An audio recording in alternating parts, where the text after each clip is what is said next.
سورت کا نام ہی سورہ انبیاء ہے. تو انبیاء میں جو قدر مشترک چیز جو بیان ہو رہی ہے، سورہ ہود میں، سورہ اعراف میں جو انبیاء کا تذکرہ ہوا، اس میں انبیاء کرام کی دعوت کا تذکرہ ہوا کہ انہوں نے قوم کو بلایا، پھر قوم نے کیا جواب دیا، پھر پیغمبر نے کیا جواب دیا، پھر اس جواب کا جواب کیا دیا قوم نے. وہاں پیغمبروں اور قوموں کے درمیان جو بھی ان کی بات چیت تھی اس کا قرآن نے تذکرہ کیا ہے. لیکن سورہ انبیاء میں پیغمبروں کے اللہ کے ساتھ جو معاملات تھے، کیسے کیسے مصیبتوں میں پیغمبروں نے اللہ کو پکارا، اس کا تذکرہ ہے، تاکہ یہ مضمون ثابت ہو کہ مصیبت میں صرف اور صرف اللہ کو پکارا جائے گا. تمام پیغمبروں نے مشکلات میں اللہ کو پکارا ہے اور اللہ نے ان کی مشکلات کو دور کیا ہے. تو اس حوالے سے یہ سورت قرآن کی دوسری سورتوں سے ممتاز ہے. دوبارہ مختصر بتاتا ہوں، دوسری سورتوں میں کیا ہے؟ انبیاء کی دعوت کہ پیغمبروں نے السلام علیکم. ہمارے چینل ہیٹس آف فاتح کو سبسکرائب کریں اور بیل آئیکن پریس کریں تاکہ ہر نئی آنے والی ویڈیو آپ تک پہنچ سکے. قوم کو کیسے دعوت دی اور قوم نے جواب میں کیا کہا، اور پھر قوم کا انجام کیا ہوا. جبکہ سورہ انبیاء میں جو پیغمبروں کا تذکرہ ہے کہ ان پیغمبروں کا اللہ کے ساتھ کیا معاملہ تھا. ہاں، یہاں دعوت کا بھی تذکرہ ہے، لیکن دعوت کا تذکرہ کم ہے. وَنُوحًا إِذْ نَادَىٰ مِن قَبْلُ، اور نوح کا تذکرہ بھی کیجئے جب انہوں نے پہلے پکارا، یعنی ابراہیم سے بھی پہلے، کیونکہ اس سے پہلے حضرت ابراہیم کا تذکرہ گزرا ہے. فَاسْتَجَبْنَا لَهُ، ہم نے نوح کی پکار کو سنا. 950 سال نوح علیہ السلام نے دعوت دی اور سخت اذیت دی گئی نوح علیہ السلام کو. 1000 سال کا عرصہ کوئی کم نہیں ہوتا. تو اللہ کہتے ہیں پھر بالآخر ہم نے نوح کی پکار کو سنا. فَنَجَّيْنَاهُ، ہم نے نوح کو بھی نجات دی، وَأَهْلَهُ، اور ان کے اہل و عیال کو بھی، مِنَ الْكَرْبِ الْعَظِيمِ، بہت بڑی تکلیف سے. اس سے پتہ چلتا ہے کہ قوم کی طرف سے جو مخالفت تھی وہ تھوڑی نہیں تھی، بہت بڑی مخالفت تھی. اور اس سے بھی پتہ چلتا ہے کہ اللہ دعا قبول کرتا ہے، لیکن بعض دفعہ دیر ہوتی ہے. ایک مقولہ ہے نا کہ اللہ کے ہاں دیر ہے اندھیر نہیں ہے. تو نوح علیہ السلام تو کب سے دعائیں مانگ رہے ہوں گے، لیکن 950 سال کے بعد جا کے اللہ نے نوح علیہ السلام کو اس بدبخت قوم سے اللہ نے نجات دی. وَنَصَّرْنَاهُ مِنَ الْقَوْمِ الَّذِينَ كَذَّبُوا بِآيَاتِنَا، اور ہم نے مدد کی نوح کی اس ایسی قوم سے جو ہماری آیتوں کو جس نے جھٹلایا تھا. انہم کانوا قوم سوء، اللہ کہتے ہیں واقعی بڑی بری قوم تھی. فاغرقناہم اجمعین، ہم نے ساری قوم کو تباہ و برباد کر دیا، غرق کر دیا. وداود وسلیمان، اور اے نبی آپ داؤد اور سلیمان کا بھی تذکرہ کیجئے. اذ یحکمان فی الحرث، جب وہ دونوں ایک کھیتی کے بارے میں فیصلہ کر رہے تھے. احادیث میں، روایات میں اس کی تفصیل ہے، وہ یہ ہے کہ داؤد علیہ السلام بادشاہ تھے، سلیمان علیہ السلام آپ کے بیٹے اور جانشین تھے، ولی عہد تھے. آپ کے پاس ایک کیس آیا کہ ایک بکریوں کا ریوڑ پورا گھس گیا ایک کھیت میں اور بہت نقصان پہنچایا اس نے کھیت کو. اب جو کھیت کا مالک تھا وہ کیس لے کر آ گیا داؤد علیہ السلام کے پاس کہ بھئی اس کی بکریاں میرے کھیت میں گھسی ہیں اور مجھے نقصان ہوا ہے، تو میرے نقصان کی تلافی کی جائے. تو بکریوں کا مالک بھی پہنچ گیا. تو داؤد علیہ السلام نے قیاس کے مطابق فیصلہ کیا، سیدھا سیدھا. وہ فیصلہ یہ تھا کہ بھئی بکریوں نے جتنا نقصان پہنچایا ہے، کیونکہ یہ غلطی بکریوں کے مالک کی ہے، اس کا کام تھا اپنے ریوڑ کی حفاظت کرنا، اس نے حفاظت نہیں کی. بکریوں نے گھس کے کھیت میں جو نقصان پہنچایا تو تمام کا تمام تاوان یہ بکریوں کا مالک بھرے گا. لیکن کمال کی بات یہ تھی کہ وہ تاوان اتنا زیادہ آ رہا تھا جو بکریوں کی ریوڑ کی قیمت کے برابر تھا. یعنی اتنا فصلوں کو نقصان ہو گیا تھا کہ اس فصل سے جو آمدن ہوتی وہ بکریوں کی قیمت کے برابر تھی. تو لہذا طے یہ ہوا کہ حضرت داؤد نے یہ طے کیا کہ بھئی اب پوری بکریاں ہی اٹھا کے اس کو دے دی جائیں، یعنی ریوڑ پورا ہی اس کو دے دیا جائے. یعنی ظاہر اب قیمت دو یا بکریاں دے دو، بات ایک ہی ہے. تو اب یہ فیصلہ 100% انصاف پر مبنی تھا، لیکن اس میں بکریوں کے مالک کا نقصان بہت زیادہ تھا. بکریوں کے مالک کا اس میں بہت زیادہ نقصان تھا کہ اس کا پورا ریوڑ ہی جا رہا ہے. تو حضرت سلیمان علیہ السلام نے صلح کا راستہ اختیار کیا. انہوں نے فرمایا کہ نہیں، ہمارا مقصد یہ ہے کہ ہم جو کھیت کا مالک ہے اس کے نقصان کی تلافی بھی ہو. اصل مقصد تو یہ ہے، بکریوں کے مالک کو نقصان پہنچانا ہمارا مقصد نہیں ہے، بلکہ ہمارا بنیادی مقصد یہ ہے کہ جو کھیت میں جو نقصان ہوا ہے کسان کا یا زمیندار کا، وہ اس نقصان کی تلافی ہو جائے. کس طرح سے ہو؟ یہ تلافی کرے بکریوں کا مالک. تو اس کی تلافی کا آسان راستہ یہ ہے کہ یہ کھیت حوالے کیے جائے بکریوں کے مالک کو، کہ بکریوں کا جو مالک ہے نا وہ اس کھیت میں زراعت کرے گا اور کھیت کو اس حالت پہ لوٹائے گا جس حالت پہ نقصان سے پہلے تھا. اور اس دوران یہ تمام بکریاں یہ کھیت کے مالک کے پاس رہیں گی، اور کھیت کا مالک ان بکریوں سے فائدہ اٹھائے گا، اس کا دودھ استعمال کرے گا، اور ظاہر دودھ ہی استعمال ہو سکتا ہے. یعنی جب تک یہ کھیت اپنی پہلی حالت پہ بحال نہیں ہو جاتا اس وقت تک کھیت کا مالک جو گزارا کرے گا وہ بکریوں کے دودھ سے کرے گا. اس کو کہتے ہیں سلو. سلو کا مطلب ہوتا ہے کہ آپ قانون کے مطابق فیصلہ نہ کریں بلکہ دو فریقوں میں کمپرومائز کا راستہ اختیار کریں آپ. تو جو بھی جج ہو یا قاضی ہو، اچھا جج، اچھا قاضی، اچھا فیصلہ کرنے والا وہی ہوتا ہے کہ وہ دونوں فریقوں کو کسی ایسی درمیانی بات پر آمادہ کر لے جس میں دونوں کا نقصان نہ ہو. تو داؤد علیہ السلام کا فیصلہ بھی حق پر مبنی تھا، لیکن اس میں بکریوں کے مالک کا نقصان بہت ہو رہا تھا. تو اس لیے داؤد علیہ السلام نے کیا کیا؟ سلیمان علیہ السلام نے صلح کا راستہ اختیار کیا کہ بھئی ہمارا مقصد تو یہ ہے کہ کھیت کے مالک کا جو نقصان ہوا ہے اس کی تلافی ہو جائے. تو تلافی ڈالی جائے بکریوں کے مالک کے ذمہ. اس سے کہا جائے بھئی تم ہمیں ویسے ہی کھیت کر کے دو جیسا پہلے تھا، اس میں تمہاری محنت لگے گی، لیکن اس محنت کے بدلے میں تمہاری بکریاں محفوظ ہو جائیں گی. تمہاری جو کئی سالوں کی کمائی ہے کہ ساری بکریاں اٹھا کے ہم کسی کو دے دیں، وہ بچ جائے گی. تو اس پہ کھیت کے مالک بھی اس پہ راضی ہو گیا کہ ٹھیک ہے بھائی، جب تک میں بکریوں سے فائدہ اٹھاتا ہوں مجھے میرا کھیت پرانی کنڈیشن میں کر کے دے دے. تو یہ اس کو کہتے ہیں صلح. فقہ میں کتاب الصلح پورا ایک باب ہے، ہدایہ جو فقہ کی مشہور کتاب ہے، اس میں طلبہ پڑھتے ہیں کتاب الصلح. آج کے دور میں اس کی ایک بہترین مثال ہے ہمارے سامنے. ہمارے پاس بہت دفعہ یہ سوال آتا ہے کہ والد صاحب نے زندگی میں گھر بنایا تھا، اس کے اوپر ایک والد صاحب نے پورشن بنا دیا. اب کیا ہوا کہ بڑے بیٹے نے یا منجلے بیٹے نے اس پورشن کے اوپر ایک اور مکان بنا دیا جس مکان کا وہ بیٹا مالک تھا. اب والد کے مرنے کے بعد مسئلہ یہ کھڑا ہوتا ہے کہ زمین اور نیچے کا پورشن اس کا تو مالک والد صاحب تھے، اور جو اوپر والا پورشن ہے اس کا مالک تھا بڑا بیٹا. اب شریعت یہ کہتی ہے، قانون یہ کہتا ہے، مفتی جب فتویٰ دے گا تو یہ فتویٰ دے گا کہ بھائی اوپر والا پورشن جس بیٹے کا ہے، چونکہ وہ زمین کا مالک نہیں ہے، حتیٰ کہ مکان کی چھت کا بھی وہ مالک نہیں ہے جو نیچے والا مکان ہے، تو شرعی طور پر اس کی حیثیت یہ بنتی ہے کہ اوپر والے شخص نے نیچے والی زمین کو عاریتن لیا ہوا ہے، یعنی استعمال کے لیے لیا ہوا ہے.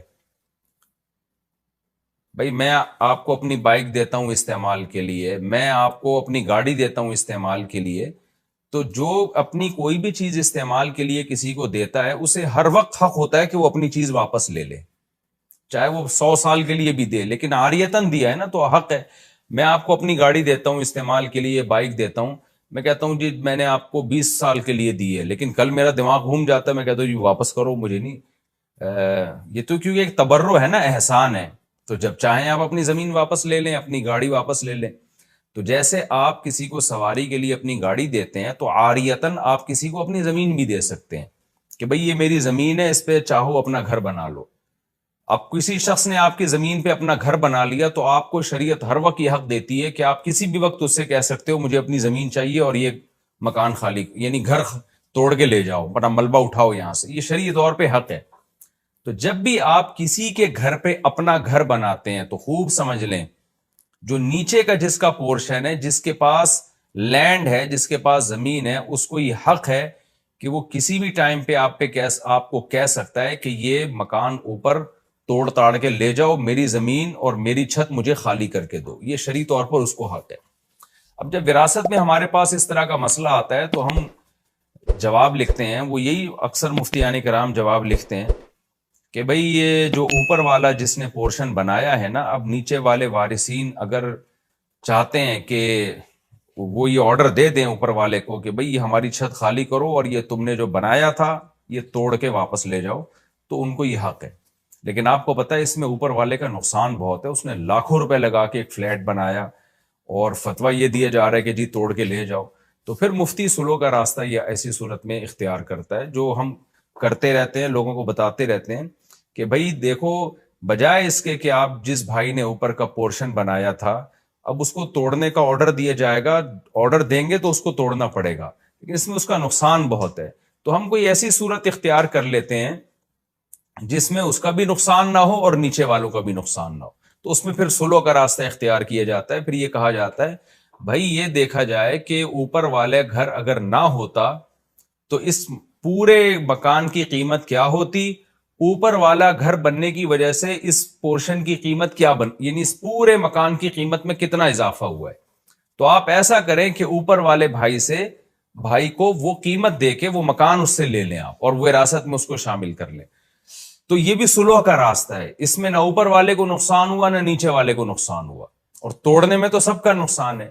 تو بعض دفعہ شرعی قانون ایک طرف رہنمائی کر رہا ہوتا ہے، لیکن جو ماہر مفتی ہوتے ہیں یا ماہر قاضی ہوتے ہیں وہ سلوح کا راستہ اختیار کرتے ہیں تاکہ دونوں فریقوں میں سے کسی کو بھی نقصان نہ ہو اور جو مقصد تھا نقصان سے بچانا وہ حاصل ہو جائے۔ تو یہ کتاب السلوح پورا ایک فقہ کے میں ایک پورا باب ہے، اور ہماری عدالتوں میں تو سلوح کا کوئی سیٹ اپ ہے ہی نہیں۔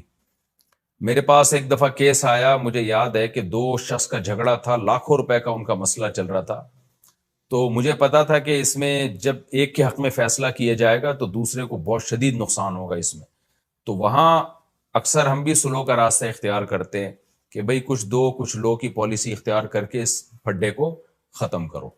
تو یہ راستہ ہمیں اختیار کرنا چاہیے۔ تو یہاں بھی اللہ تعالیٰ نے حضرت سلیمان علیہ السلام کی تعریف اس لیے کی کہ داؤد علیہ السلام نے جو فیصلہ کیا وہ بھی شریعت کے مطابق برحق فیصلہ تھا، لیکن سلیمان علیہ السلام نے کمپرومائز کا راستہ اختیار کیا کہ بھئی بکریوں کے مالک نے جان کر تو بکریاں نہیں بھیجی نا جنہوں نے کھیت تباہ کر دیا، تو ٹھیک ہے قانونی لحاظ سے تو ساری بکریاں اس کو دینی پڑیں گی کھیت کے مالک کو، لیکن اس میں بیچارے کا نقصان کتنا ہے، تو کیوں نہ ہم کوئی کمپرومائز والا راستہ اختیار کریں، اس کو بھی نقصان نہ ہو اور جو کھیت کا مالک ہے اس کے نقصان کی تلافی بھی ہو جائے۔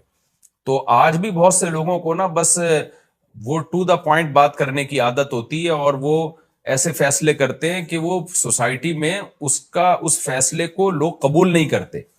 تو جو حکمت پر مبنی لوگ ہوتے ہیں، جو حکیم ہوتے ہیں، حکمت والے ہوتے ہیں، وہ کوشش یہ کرتے ہیں کہ ایسا فیصلہ سنایا جائے جو دونوں کے لیے سوٹیبل ہو۔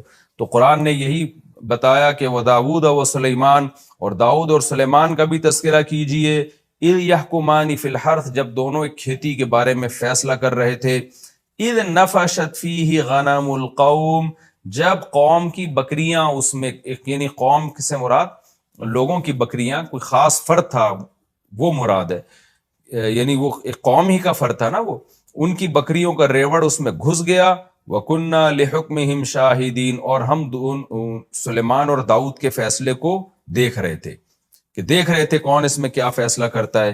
فَفَهَّمْنَاهَا سلیمان، ہم نے سلیمان کو سکھا دیا، وہ سلیمان کے دل میں ہم نے ڈال دیا کہ اس طرح سے کرنا ہے۔ تو اللہ حضرت سلیمان کی تعریف اور یہ اس سلوح کے راستے کی تعریف اللہ تعالیٰ اس لیے کر رہے ہیں تاکہ اس امت کی رہنمائی ہو، کہ امت بھی ہمیشہ سلوح کے راستے کو اختیار کرے، صرف فیصلے تھوپنے والا کام نہ کرے۔ وَكُلًّا آتَيْنَا حُكْمًا وَعِلْمًا، اللہ کہتے ہیں اب ایسا نہ ہو کہ داؤد کی تمہاری نظر میں ویلیو کم ہو جائے کہ داؤد علیہ السلام کو تو پتہ نہیں تھا، سلیمان کو پتہ چل گیا۔ اللہ کہتے ہیں نہ، ہم نے دونوں کو حکمت اور علم دیا تھا، داؤد کو بھی سلیمان کو بھی، لیکن بعض دفعہ ایسے ہوتا ہے کہ اسپیسیفک کسی خاص واقعے میں کسی کی توجہ چلی جاتی ہے، کسی کی نہیں جاتی۔ تو اللہ کہتے ہیں داؤد بھی حکمت والے اور علم والے تھے، سلیمان بھی حکمت والے اور علم والے، لیکن اس واقعے میں ہم نے سلیمان کو زیادہ سیدھے راستے کی طرف رہنمائی کی۔ وَسَخَّرْنَا مَعَ دَاوُودَ الْجِبَالَ، اور ہم نے داؤد کے ساتھ پہاڑوں کو مسخر کر دیا. اچھا اس پچھلے واقعے میں ایک سبق یہ بھی ملتا ہے کہ قرآن کہتا ہے کہ ہم نے سلیمان کو زیادہ اچھا سمجھایا، لیکن پھر قرآن داؤد علیہ السلام کی توہین سے بھی ہمیں بچا رہا ہے کہ تم یہ نہ سمجھو کہ داؤد کے پاس علم اور حکمت نہیں تھا، وہ بھی بڑے حکمت والے اور علم والے تھے. اس میں بھی اس طرف اشارہ ہے کہ بعض دفعہ ایک کم درجے کا شخص اس کی توجہ کسی اچھے فیصلے کی طرف چلی جاتی ہے، اور جو زیادہ ذہین ہوتا ہے، زیادہ علم والا ہوتا ہے، اس کی توجہ نہیں جاتی. تو اس سے یہ ثابت نہیں ہو جاتا کہ جس کے دماغ میں اچھا خیال آیا وہ ہر لحاظ سے پہلے سے برتر ہے. بعض دفعہ ہوتا ہے کہ آپ زیادہ ذہین ہے اور دوسرا کم درجے کا ذہین ہے، لیکن اس کم درجے کے ذہین کی توجہ چلی گئی اور آپ کی توجہ نہیں گئی، تو اس سے اس کم درجے والے کو یہ نہیں سمجھنا چاہیے کہ جی میں بہت ذہین ہوں یا میرے پاس علم زیادہ ہے. یہ جزیات ایسی ہیں کہ احیاناً اس طرح ہو جاتا ہے کہ ایک کم علم والے کی توجہ چلی جاتی ہے، زیادہ علم والے کی توجہ نہیں جاتی. وَسَخَّرْنَا مَعَ دَاوُودَ الْجِبَالَ، اللہ کہتے اور ہم نے داؤد کے ساتھ مسخر کر دیا تھا پہاڑوں کو. یسبحنا، کیسے مسخر کیا کہ پہاڑ بھی تسبیح بیان کیا کرتے تھے. دوسرے مقام پہ ہے نا قرآن میں یا جبال اوبی معہ والطیر، اے پہاڑوں تم بھی داؤد کے ساتھ اللہ کی حمد و ثنا کرو، اور اے پرندوں تم بھی کرو. تو پہاڑ بھی تسبیح بیان کرتے تھے. دیکھیں قرآن سے پتہ چلتا ہے کہ اس کائنات کی ہر چیز اللہ کی تسبیح بیان کرتی ہے. سورہ نور میں ہے وَإِن مِّن شَيْءٍ إِلَّا يُسَبِّحُ بِحَمْدِهِ، ہر چیز اللہ کی تسبیح بیان کرتی ہے. تو سوال پیدا ہوتا ہے کہ جب ہر چیز تسبیح بیان کرتی ہے تو یہاں داؤد علیہ السلام کی کیا خصوصیت ہوئی کہ ہم نے پہاڑوں کو مسخر کیا اور وہ بھی تسبیح کرتے تھے؟ تو اس سے صاف پتہ چلتا ہے کہ ویسے تو ہر چیز بزبان حال اللہ کی تعریف کر رہی ہے، لیکن جو داؤد علیہ السلام کا معجزہ تھا وہ یہ تھا کہ باقاعدہ سبحان اللہ الحمدللہ کی پہاڑوں سے آوازیں آیا کرتی تھی. یہ معجزہ تھا داؤد علیہ السلام کا کہ داؤد علیہ السلام جب زبور تلاوت کرتے یا اللہ کی حمد و ثنا کرتے تو پہاڑوں سے بھی لا الہ الا اللہ کی اور پرندوں سے بھی لا الہ الا اللہ کی آوازیں آنا شروع ہو جایا کرتی تھی. وَكُنَّا فَاعِلِينَ، اللہ کہتے ہیں اور یہ سارے کام ہم کر رہے تھے. یہ بھی ایک اشکال کا جواب ہے کہ پہاڑ کیسے اللہ کی تسبیح بیان کر رہے ہیں، پرندے کیسے کر رہے ہیں؟ تو اللہ کہتے ہیں پرندہ نہیں کر سکتا زبان کے ذریعے کہ وہ زبان انسان کی سمجھ میں آئے، پہاڑ نہیں بول سکتا، لیکن یہ سارے کام ہم کر رہے تھے. اسی سے علماء نے استدلال کیا ہے کہ جتنے بھی معجزے پیغمبروں سے صادر ہوتے ہیں ان کا اصل فاعل اللہ ہوتا ہے، پیغمبر نہیں ہوتے. تو اس لیے اللہ کہہ رہے ہیں سارے کام میں کر رہا تھا، داؤد نہیں کر رہے تھے یہ سارے کام، کہ ان کے حکم پر پہاڑوں کا سے جو آواز آئی ہے تو یہ آواز ہم نے نکالی ہے پہاڑوں سے. وَعَلَّمْنَاهُ صَنْعَةَ لَبُوسٍ لَكُمْ، اللہ کہتے ہیں ہم نے داؤد کو سکھایا صنعۃ لبوس. لبوس کی تشریح میں کر چکا ہوں ترجمے میں، زرہیں جو جنگی لباس ہوتے ہیں نا، سر سے پاؤں تک انسان لوہے کا لباس پہن کے وہ ڈھک جاتا ہے، پھر دشمن کے لیے آپ کو تلوار تیر کے ذریعے نقصان پہنچانا بہت مشکل ہوتا ہے. تو اللہ کہتے ہیں ہم نے اے لوگو تمہارے لیے، یعنی اے بنی اسرائیل یا اے اہل اسلام تمہارے لیے، تمہارے کا مطلب ان کا فائدہ ہم سب اٹھا رہے ہیں. جب زرہیں ایجاد ہو گئیں تو سب نے فائدہ اٹھایا اس کا. تمہارے لیے ہم نے یہ سب صنعت داؤد کو سکھائی. لِتُحْصِنَكُم مِّن بَأْسِكُم، تاکہ یہ زرہیں تمہیں تمہاری لڑائیوں میں محفوظ کریں. تو داؤد علیہ السلام کو اللہ نے زرہیں بنانا بھی سکھایا. فَهَلْ أَنْتُمْ شَاكِرُونَ، اللہ کہتے ہیں بتاؤ اب تم شکر ادا کرو گے. اس آیت سے یہ بھی پتہ چلتا ہے کہ دنیاوی علم کی بھی اللہ کی نظر میں بڑی ویلیو ہے. اب یہ زرہیں بنانا اور پہننا یہ جنگوں میں ڈیفنس کے کام آتی ہے یہ چیز. تو اللہ نے داؤد علیہ السلام کو یہ سب چیزیں سکھائیں تاکہ آپ جنگ میں اپنا دفاع مضبوطی سے کر سکیں. تو آج بہت سے لوگ افراط و تفرید کا شکار ہیں. کچھ لوگ دین کے علم کی ان کی نظر میں ویلیو ہی نہیں ہے، یہ ہمارا لبرل طبقہ ہے. اور کچھ لوگ صرف دین کے علم ہی کو علم مانتے ہیں، دنیا کے علم کو کوئی حیثیت ہی نہیں دیتے، یہ بھی غلو کا شکار ہیں. تو قرآن میں جہاں دین کے علم کی فضیلت ہے وہاں دنیاوی علم کی بھی فضیلت ہے. ظاہر ہے تو دنیا کا علم تھا نا، زرہیں بنانا اور جنگوں میں استعمال کرنا.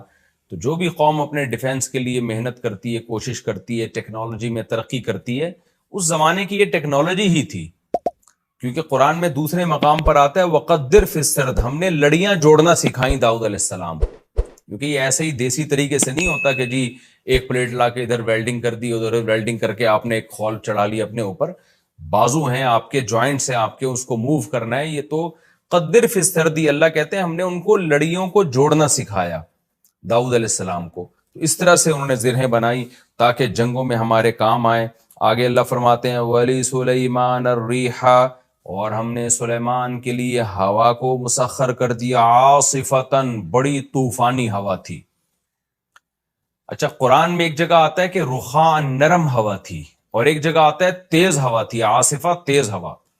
تو علماء نے تطبیق دی ہے کہ وہ رفتار کے لحاظ سے تیز تھی لیکن اسموتھ ہونے کے اعتبار سے وہ نرم تھی، کیونکہ تیز ہوا ہلا دیتی ہے انسان کو، ڈرا دیتی ہے انسان کو، اٹک پٹک کر دیتی ہے، تو اسپیڈ کے لحاظ سے تیز تھی، اتنی تیز کہ مہینوں کا سفر دنوں میں ہونا شروع ہو گیا، اور لیکن نرم اتنی کہ جیسے ہم جہاز میں جب سفر کرتے ہیں نا تو کیسے اسپیڈ کے ساتھ جا رہا ہوتا ہے لیکن کوئی جھٹکے نہیں آتے، کوئی انسان ہلتا جلتا نہیں ہے اس میں، تو اس لحاظ سے وہ ہوا نرم تھی سلیمان علیہ السلام کے لیے۔ تجری بامرہ الی الارض التی بارکنا فیہا، یہ ہوائیں چلتی تھیں سلیمان کے حکم سے اس زمین کی طرف جس زمین میں ہم نے برکت رکھی ہے، یعنی ارض شام، بیت المقدس۔ سلیمان علیہ السلام کا مرکز اور داؤد علیہ السلام کا جو مرکز تھا خلافت کا وہ بیت المقدس تھا، فلسطین تھا، وہاں سے آپ پوری دنیا میں ٹریولنگ کرتے تھے، تو اس کے لیے آپ کو ایک تخت اللہ نے دیا جو ہوا میں اڑتا تھا، اور ہوائیں پوری فوج کو اور جنات شیاطین کو لے کے جہاں چاہتی بہت اس رفتار کے ساتھ وہ ہوائیں آپ کے تخت کو پہنچا دیا کرتی تھی۔ وَكُنَّا بِكُلِّ شَيْءٍ عَالِمِينَ، اور اللہ کہتے ہیں ان تمام چیزوں کو ہم جانتے تھے کہ ہم نے سلیمان کو کیا کیا نعمتیں دی ہیں اور کیوں دی ہیں، یہ سب چیزوں کا ہمیں علم تھا، یعنی جس کا علم کامل ہوتا ہے تو وہ کام وہ کرتا ہے جو حکمت پر مبنی کام ہوتے ہیں، تو یعنی یہ ہمارے تمام کام حکمت پر مبنی کام تھے۔ وَمِنَ الشَّيَاطِينَ، اللہ کہتے ہیں اور ہم نے سرکش جنات، شیطان کا اطلاق سرکش جناتوں پر ہوتا ہے، تو یہاں شیطان سے ابلیس مراد نہیں ہے بلکہ سرکش جنات ہم نے وہ بھی مسخر کر دیے سلیمان کے لیے، من، وہ جنات تھے یغوصون لہو، جو سلیمان کے لیے غوطے لگاتے، جیسے روایات میں اور قرآن میں ہے کہ سمندر کے اندر غوطے لگاتے، کیوں لگاتے؟ سمندر کے اندر سے نایاب موتی، ہیرے، جواہرات نکالتے تاکہ سلیمان علیہ السلام کی معیشت اس سے مضبوط ہو۔ یہ بھی اگر آپ دیکھیں کہ معدنیات کا کسی ملک میں نکلنا اس ملک کی معاشی ترقی کے لیے بہت مفید ہے، اس کا ثبوت قرآن سے بھی ہے۔ تو سلیمان علیہ السلام کی حکومت کو اللہ مضبوط کرنے کے لیے کیا اللہ نے کیا کہ جنات کو آپ کے تابع کر دیا، وہ سمندر کی تہ میں جا کے ہیرے جواہرات نکالتے۔ اس سے بھی پتہ چلتا ہے کہ دنیاوی اسباب اختیار کرنا یہ نہ توکل کے خلاف ہے نہ شریعت کے خلاف ہے، ورنہ سلیمان علیہ السلام کو کیا ضرورت تھی کہ سمندروں میں غوطے لگوا کے وہاں سے ہیرے جواہرات نکالیں، موتی نکالیں؟ وہ کہتے بھائی ہم دنیا دار لوگ تھوڑی، ہم تو بس اللہ اللہ کریں گے اور جو کرنا ہوگا اللہ نے خود کرے گا، اللہ خود کرے گا، ہمیں ہیرے جواہرات اور اتنا عالی شان تخت بنانے کی کیا ضرورت ہے؟ لیکن ایک اسٹیبل گورنمنٹ تھی سلیمان علیہ السلام کی، زبردست حکومت تھی، اور اللہ نے آپ کو مشن دیا تھا کہ پوری دنیا میں آپ نے اس حکومت کو قائم کرنا ہے، تو اس کے لیے اللہ نے آپ کو اسباب اور وسائل دیے۔ آگے اللہ فرماتے ہیں وَيَعْمَلُونَ عَمَلًا دُونَ ذَلِكَ، اور اس کے علاوہ بھی بہت سارے اعمال یہ شیاطین کیا کرتے تھے۔ دوسرے مقام پہ آتا ہے، وہ جب ہم وہاں پہنچیں گے تو وہاں میں اس کا تفصیلی تذکرہ کروں گا کہ وہ جنات سلیمان علیہ السلام کی جو فوجیں تھیں نا ان کے لیے بڑے بڑے دیگڑے بنایا کرتے تھے تاکہ وہ فوجی بیرکوں میں جا کے اس میں کھانا کھائیں، تو اتنے بڑے بڑے برتن بنایا کرتے تھے اور قلعے بنایا کرتے تھے، اور وَتَمَاثِيلَ وَجِفَانٍ كَالْجَوَابِ وَقُدُورِ الرَّاسِيَاتِ، تو ایسے بہت سارے کام، بڑی بڑی عمارتیں بنایا کرتے تھے ان کے لیے، تو بہت سارے کام جو انسانوں کے لیے بنانا بہت مشکل تھا، تو جنات کے ذریعے سلیمان علیہ السلام وہ کام کیا کرتے تھے۔ آگے اللہ فرماتے ہیں وَكُنَّا لَهُمْ حَافِظِينَ. سوال پیدا ہوتا ہے اتنے بڑے بڑے سرکش جنات سلیمان کے تابع کیسے ہو گئے؟ ظاہر ہے جو جن سمندر میں گھس کے اس کی تہ سے موتی نکال کے لا رہا ہے اور بڑے بڑے پہاڑوں پہ پتھروں کو لے کے جا رہا ہے تو انسان کو بھی بڑا نقصان پہنچا سکتا ہے، اور انسان کے تابع کیوں بنے گا؟ اس کا اللہ نے جواب دیا وَكُنَّا لَهُمْ حَافِظِينَ. ان جنات کی حفاظت ہم کر رہے تھے. حفاظت کا مطلب پہرا ہم دے رہے تھے کہ وہ سرکش نہ ہونے پائیں. اس سے پتہ چلتا ہے کہ آج کے عاملین جو کہتے ہیں نا ہم نے جناتوں کو تابع کیا ہوا، یہ جھوٹ بولتے ہیں. جنات کو تو اللہ نے تابع کیا تھا، سلیمان علیہ السلام کے لیے مسخر کیا.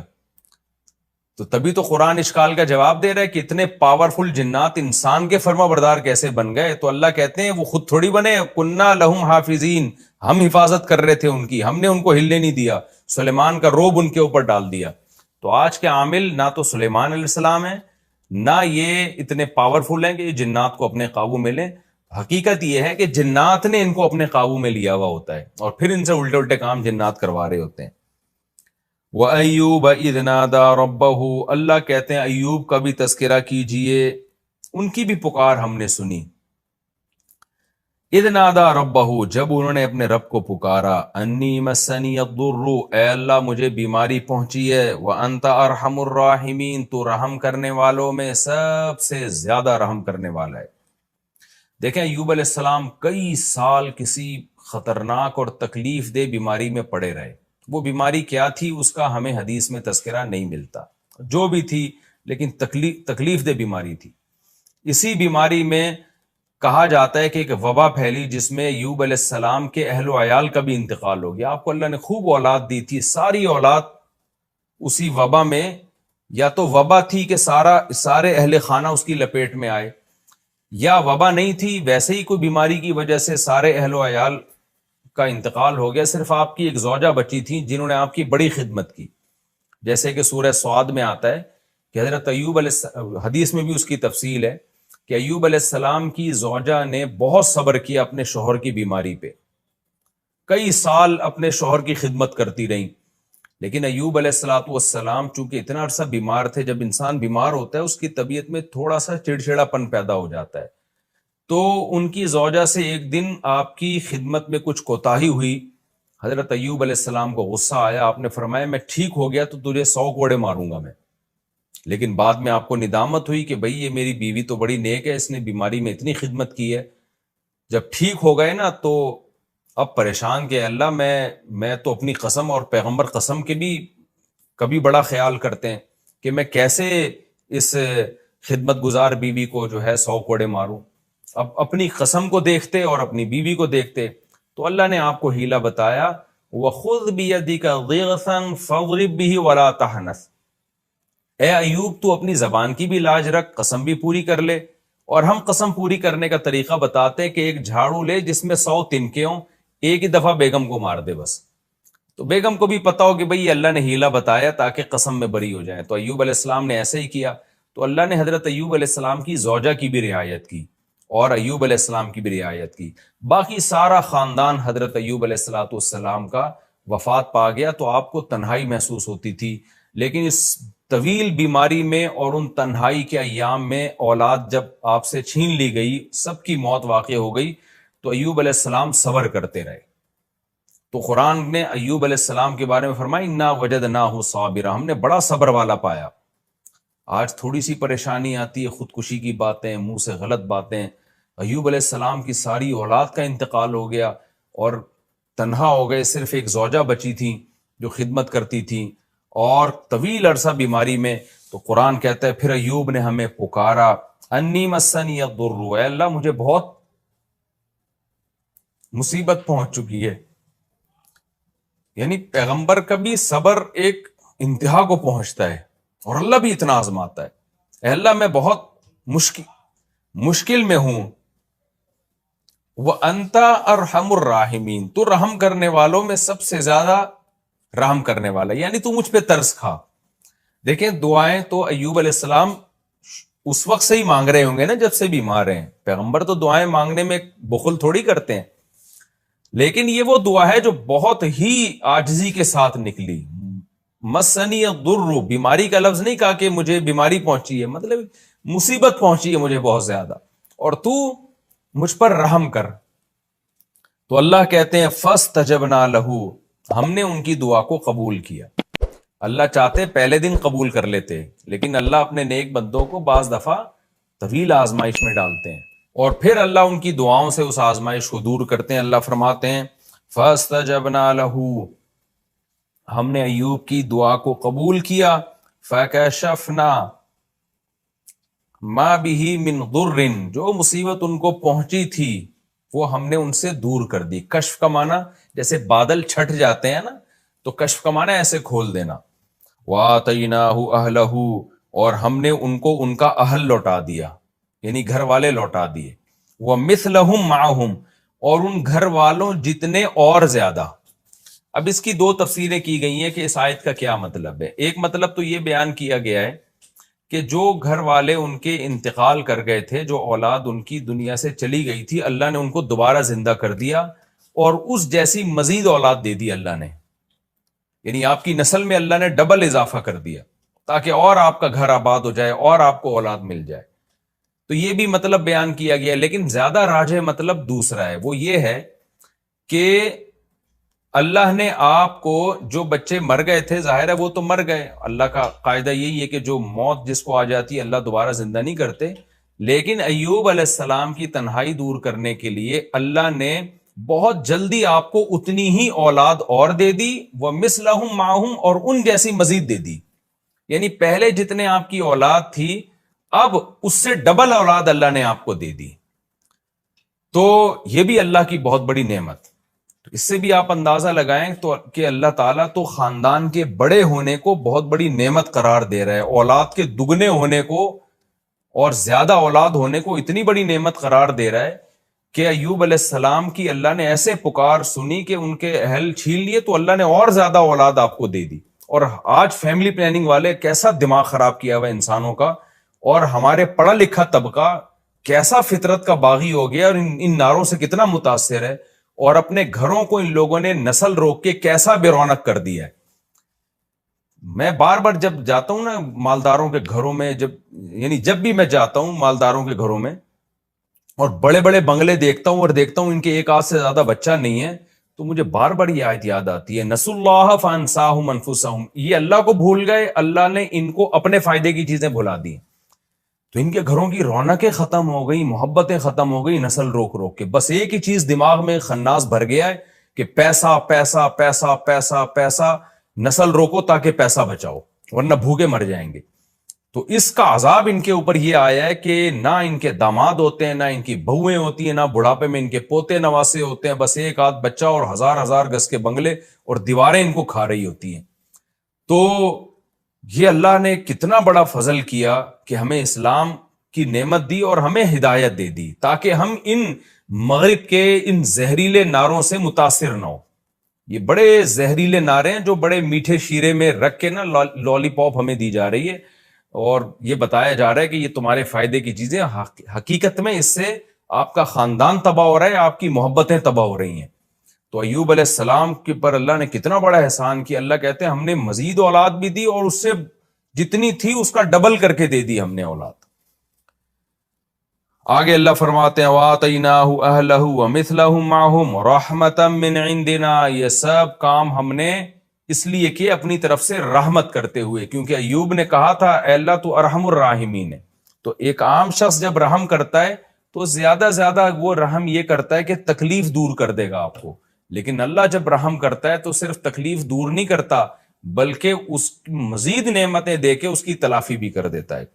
آگے اللہ فرماتے ہیں ہم نے یہ رحمت کے لیے کیا، وَذِكْرَى لِلْعَابِدِينَ، اور جو ہمارے عبادت کرنے والے، غلامی کرنے والے لوگ ہیں ان کی نصیحت کے لیے ہم نے یہ کام کیا۔ ذکرہ کا معنی نصیحت، تاکہ ایوب علیہ السلام کا واقعہ جب وہ پڑھیں تو جو ہمارے عبادت گزار فرمانبردار لوگ ہیں انہیں نصیحت ہو جائے کہ دیکھو خدا آزماتا ہے، اگر اس آزمائش میں آپ نے صبر کیا تو کیسی نعمتیں اللہ نیک لوگوں کو دیتا ہے، تاکہ ان کو ہمیشہ کے لیے نصیحت ہو جائے۔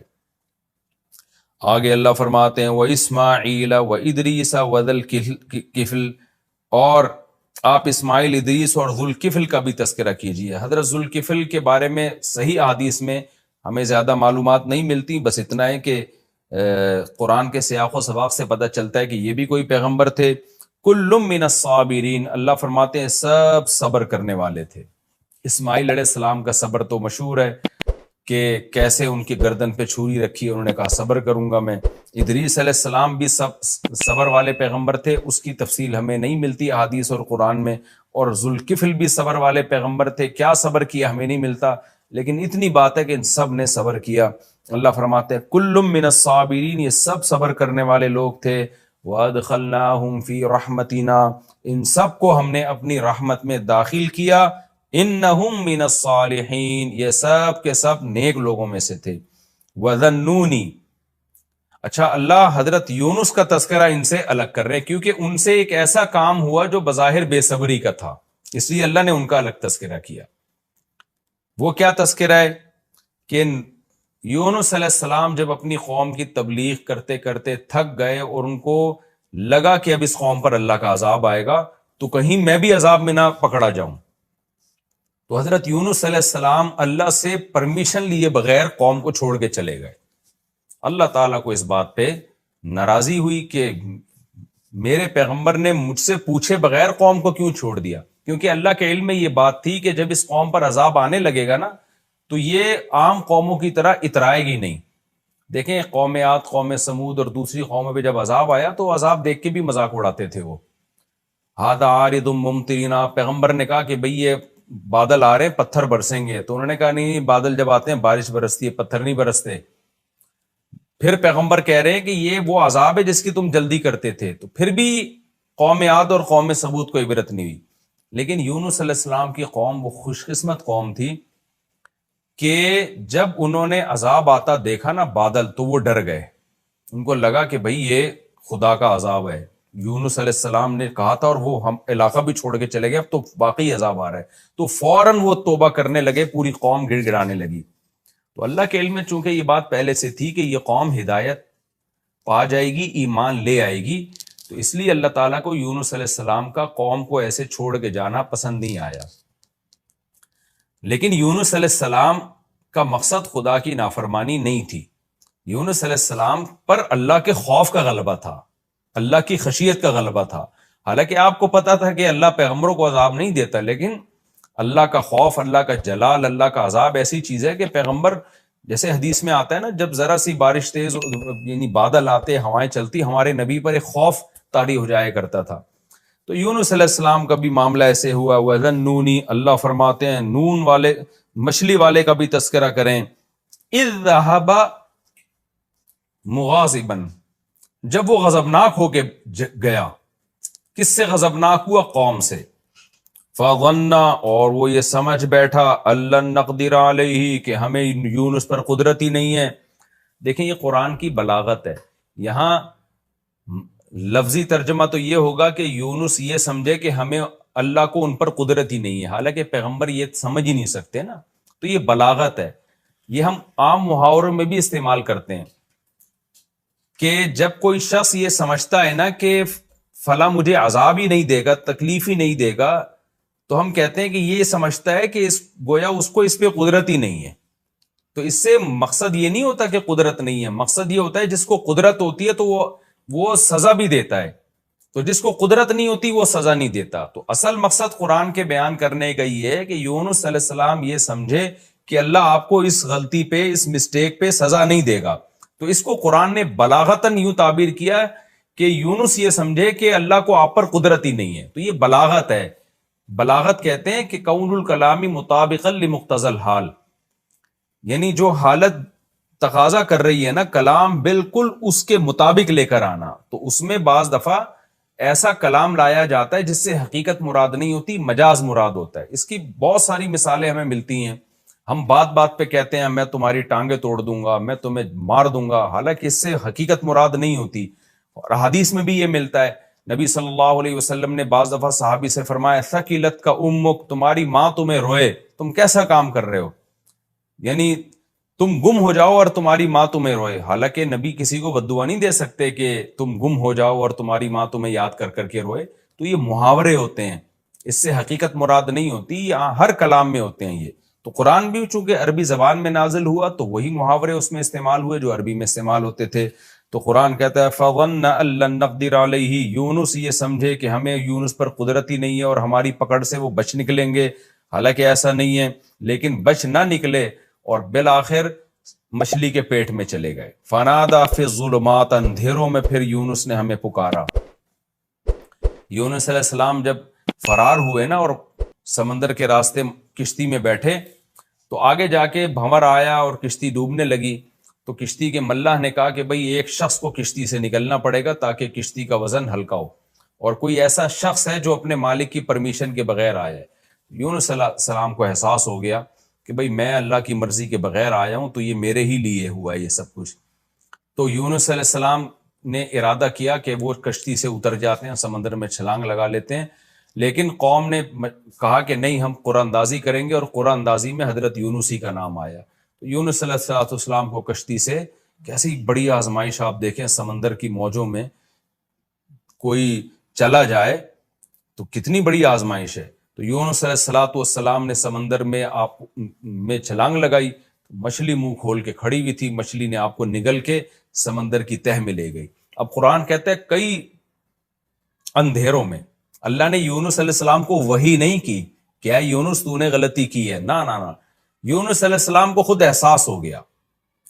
تو اس سے پتہ چلتا ہے نیک لوگوں کے ساتھ جب کوئی ایسا کام ہو رہا ہو نا جو ان کی آزمائش ہو تو ان کو احساس ہو جاتا ہے کہ ہم سے کوئی غلطی ہوئی ہے جس کی ہمیں سزا مل رہی ہے. تو یونس علیہ السلام جب اندھیروں میں گئے ہیں، یعنی ایک مچھلی کے پیٹ کا اندھیرا، سمندر کی تہ کا اندھیرا اور رات کا اندھیرا، تو یہ تمام اندھیرے مل گئے. یونس علیہ السلام نے پھر مچھلی کے پیٹ میں پکارا، ان کو احساس ہو گیا کہ مجھ سے کوئی غلطی ہوئی ہے، اور کہا کہ لا الہ الا انت، اے اللہ تیرے سوا کوئی عبادت کے لائق نہیں، یعنی میں صرف تجھی کو پکاروں گا. سبحانکا، تو ہر عیب سے پاک ہے. کیا مطلب؟ میرے ساتھ جو تو نے یہ معاملہ کیا کہ مجھے سمندر کی تہ میں پہنچا دیا، کشتی سے نکلوا دیا، تو یہ میرا قصور ہے، تیرا قصور نہیں ہے، کیونکہ تو عیب سے پاک ہے.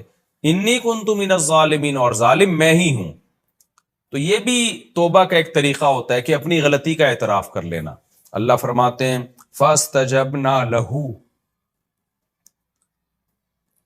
ہم نے یونس کی پکار کو سنا. کتنی بڑی فضیلت ہے دعاؤں کی. آج سارا زور لوگوں نے وظیفوں پہ اور روحانی ٹوٹکوں پہ لگایا ہوا ہے، دعائیں مانگنے کا رواج ختم ہو گیا. یونس علیہ السلام نے لا الہ الا انت سبحانہ کی تسبیح نہیں پڑھی تھی وہاں بیٹھ کے، وظیفے کے طور پہ نہیں پڑھا تھا، دعا مانگی تھی اللہ سے. ایوب علیہ السلام نے اللہ سے دعا مانگی، زکریا علیہ السلام نے اللہ سے دعا مانگی. تو آج دعاؤں کو فوکس نہیں کر رہے لوگ. اللہ کہتے ہیں ہمیں پکارا، ہماری حمد و ثنا کی، فاستجبنا لہو،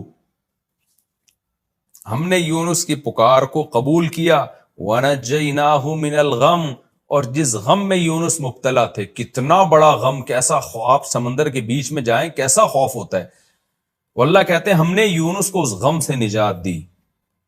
کیسے نجات دی؟ دوسرے مقام پر آتا ہے کہ مچھلی آئی اور سمندر کے کنارے ایسے اگل دیا مچھلی نے آپ کو، اور پھر اللہ نے آپ کے قریب ایک درخت پیدا کر دیا، فوراً اس درخت کی چھاؤں میں آپ کو سکون ملا. پھر اللہ کہتے ہیں ہم نے ان کو آپ کی قوم کی طرف دوبارہ بھیجا. وَنَجَّيْنَاهُ مِنَ الْغَمِّ، اللہ کہتے ہیں ہم نے آپ کو غم سے نجات دی. وَكَذَلِكَ نُنْجِي الْمُؤْمِنِينَ، اور اسی طرح ہم ایمان والوں کو نجات دیا کرتے ہیں. کیا مطلب؟ جن کا خدا پہ ایمان ہوتا ہے، بے ایمانوں کو نہیں. بے ایمانوں کی دعائیں قبول نہیں ہوتی. آج تو ہماری دعائیں بے اثر ہو گئی ہیں، اس کی وجہ یہ ہے کہ ہمیں اللہ پر ایمان ہی ختم ہو گیا ہے. ہم تو ٹرائی کر رہے ہوتے ہیں کہ قبول ہو گئی تو ٹھیک ہے، نہیں ہوئی تو چلو مانگنے میں کیا جا رہا ہے. تو دعاؤں میں وہ جان اور وہ طاقت ہمارے ختم ہو چکی ہے. تو اللہ نے فرماتے ہیں وَكَذَلِكَ نُنْجِي الْمُؤْمِنِينَ، ہم ایمان جو ہم پر اعتماد کرتے ہیں، ایمان لاتے ہیں، اس طرح سے ہم ان کو نجات دیتے ہیں. یعنی تمام ناکامیوں کے اسباب کے ہوتے ہوئے ہم ان کو کامیاب کر دیتے. وَزَكَرِيَّا إِذْ نَادَى رَبَّهُ، اور زکریا کو بھی یاد کیجئے جب اس نے اپنے رب کو پکارا اور کیا کہا، ربی لا تذرنی فردن، اے اللہ تو مجھے اکیلا مت چھوڑ. بوڑھے ہو چکے ہیں، بال سفید ہو چکے ہیں، بیوی 90-100 سال کی وہ بھی بڑھیا، لیکن اللہ تعالیٰ فرماتے ہیں کہ ہمیں زکریا نے پکارا، اے اللہ تو مجھے اکیلا مت چھوڑ، وَأَنْتَ خَيْرُ الْوَارِثِينَ، اور تو سب سے بہتر وارث ہے۔ یعنی اصل میں تو میرا وارث تو ہی ہے۔ وارث کا مطلب سب کے جانے کے بعد جو رہتا ہے وہ تو ہی رہتا ہے، لیکن میں چاہتا ہوں کہ دنیا کے لحاظ سے بھی میرا کوئی وارث بنے، میری کوئی اولاد بنے جو کہ باپ کی وارث ہوتی ہے۔ یعنی میں جو وارث چاہ رہا ہوں تو یہ مطلب نہیں ہے کہ میں تجھے وارث نہیں سمجھتا، اصل وارث تو ہی ہے، لیکن دنیا کے لحاظ سے مجھے وارث چاہیے، لہذا مجھے اکیلا مت چھوڑ۔ فاستجبنا لہ، اللہ کہتے ہیں ہم نے آپ کی پکار کو سنا، ووہبنا لہ یحییٰ، اور ہم نے آپ کو یحییٰ ہبہ کیے، گفٹ میں دیے، واصلحنا لہ زوجہ، اور زکریا کے لیے ان کی زوجہ، زوج سے مراد ان کی بیوی ہے، اور ہو کے ضمیر حضرت زکریا کی طرف لوٹ رہی ہے۔ ہم نے زکریا کی زوجہ کو بھی ٹھیک کر دیا، یعنی بانجھ پنے کی اصلاح کر دی ہم نے۔ انہم کانوا یسارعون فی الخیرات، اس لیے کہ یہ خاندان نیکیوں میں ایک دوسرے سے آگے بڑھا کرتا تھا، اور ہمیں امید اور خوف کے ساتھ یدعوننا پکارا کرتا تھا،